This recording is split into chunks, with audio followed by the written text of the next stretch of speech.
Hey, eyes. Just check that the sound. Oh! Halo, sanak kasadonyo, baka bae, lai sehat, sip, mantap, basuo Jawa le sana. Kali ini saya akan mereka film yang berjudul Film The Wall 2017. Film ini bercerita tentang Perang Irak dan Amerika. Di tahun 2007, Irak pun berhasil memenangkan peperangan. Tapi dua tentara Amerika terjebak di medan perang. Dia pun melihat situasi di sana karena ada yang janggal. Karena semua orang di industri itu mati dengan kepala tertembak semua. Dia pun menyadari kalau ada sniper musuh. Bahas keseruannya sana. Langsung jawab kalau cerita sana.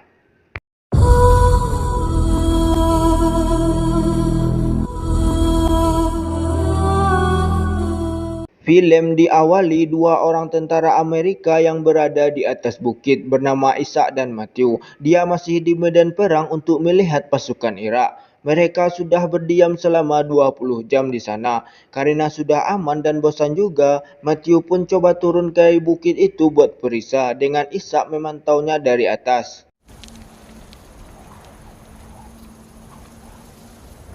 Real nice, real smart. You'll always be number one to me, my man. Karena merasa aman, Matthew pun berjoget-joget ngeledek Ishak nggak mau turun juga. Tiba-tiba, Oh, shake that booty. Oh, yeah, there it is. Eyes. They are headshots, man. Hey, eyes. Just check that the sound. Oh! mengetahui Matthew kena tembak, Ishak pun berlari ke bawah buat menolongnya. Tapi hal yang terduga pun terjadi, dia pun ditembak oleh sniper Irak sehingga membuatnya berlindung di belakang tembok. Away from me, man! No!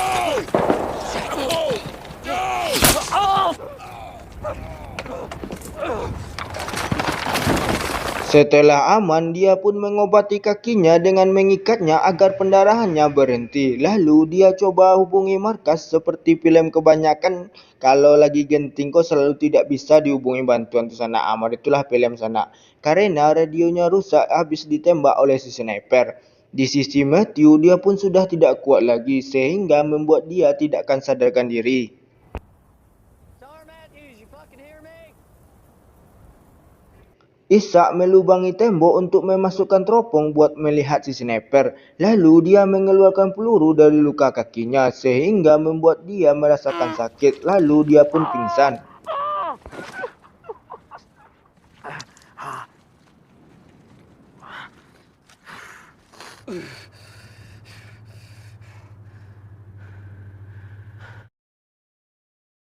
Lalu Ishak terbangun karena mendengar suara dari radio badannya. Dia pun sangat senang bisa hubungi markas lagi. Dia meminta kirim bantuan karena ada yang terluka. Lalu orang itu meminta coba berdiri untuk memastikan posisinya. Ishak pun menolaknya karena bisa tahu aja si penembak itu akan menembaknya. Fuck!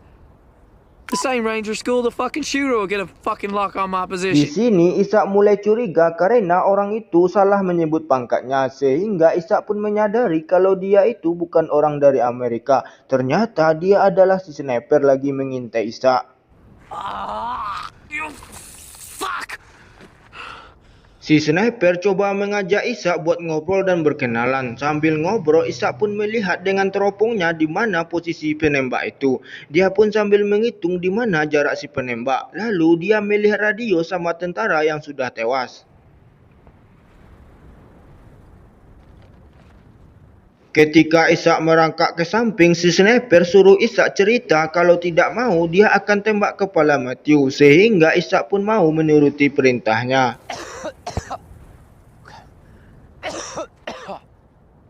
Ishak pun tanya kenapa dia tidak membunuhnya secara langsung. Ternyata si sniper sengaja tidak membunuhnya agar dia mati perlahan-perlahan. Dia pun dengan sengaja menembak botol airnya dan antenanya dan lututnya agar dia mati perlahan-perlahan.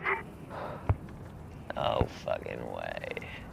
bend your knee. Ishak pun kaget mendengarnya karena Ishak tidak percaya kalau dia itu bisa seakurat itu. Lalu dia menghitung peluru keluar dari si sniper dan menembak senjata yang dia pakai. Lalu Ishak pun menyadari kalau orang itu berada di tempat sampah sehingga dia pun sadar kalau si penembak itu bernama Juba. Dia adalah penembak jitu dari Irak. Dia juga menghabisi 75 orang tentara Amerika tanpa terdeteksi sama sekali dan dijuluki malaikat maut Irak. That's why I never find you.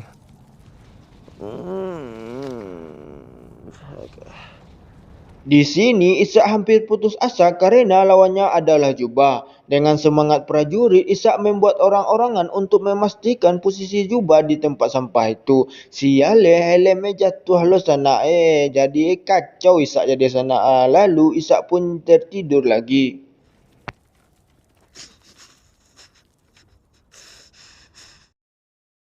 Dia pun terbangun oleh suara kresek yang ditiup angin.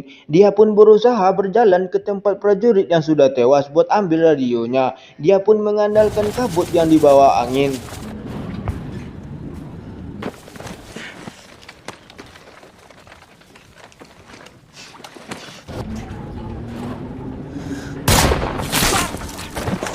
Setelah aman, Ishak lepas dahaganya dengan minum botol air dan makanan snack. Lalu dia ambil teropongnya. Ternyata teropongnya rusak akibat runtuhan tembok itu. Di sisi Matthew, dia sudah sadar dari pingsannya. Dia beri isyarat sama Ishak dengan cahaya cermin.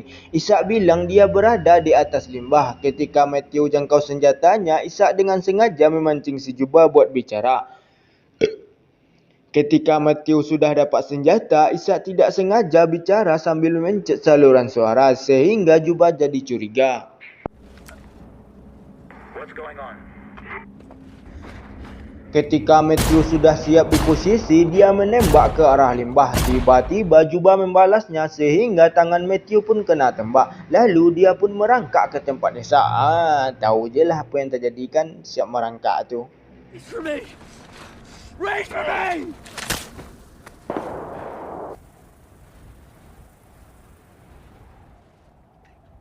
Setelah melihat itu, Ishak pun tambah putus asa. Di sini dia ingin pulang. Juba pun mempersilahkannya. Just fucking shoot me.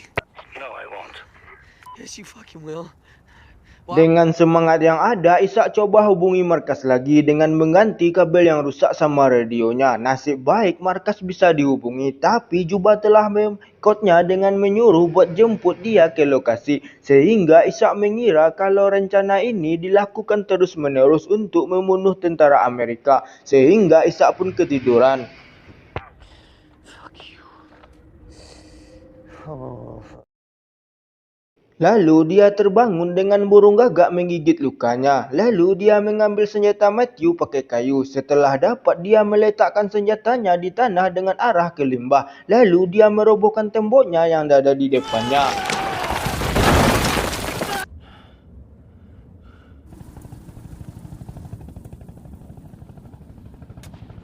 Karena robohan tembok, pandangan Juba pun terhalang oleh kabut. Ishak menunggu tembak dari Juba. Setelah mengetahui posisi dari Juba, Ishak melepaskan tembakannya.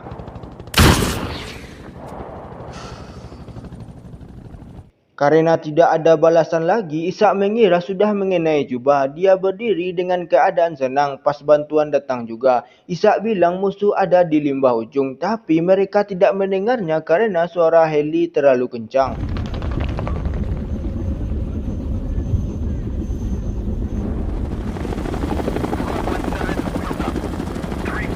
Ketika sudah berangkat, Ishak coba bilang lagi kalau musuh berada di atas limbah, tapi mereka hiraukan lagi. Ketika lewat limbah itu, mereka pun diserang.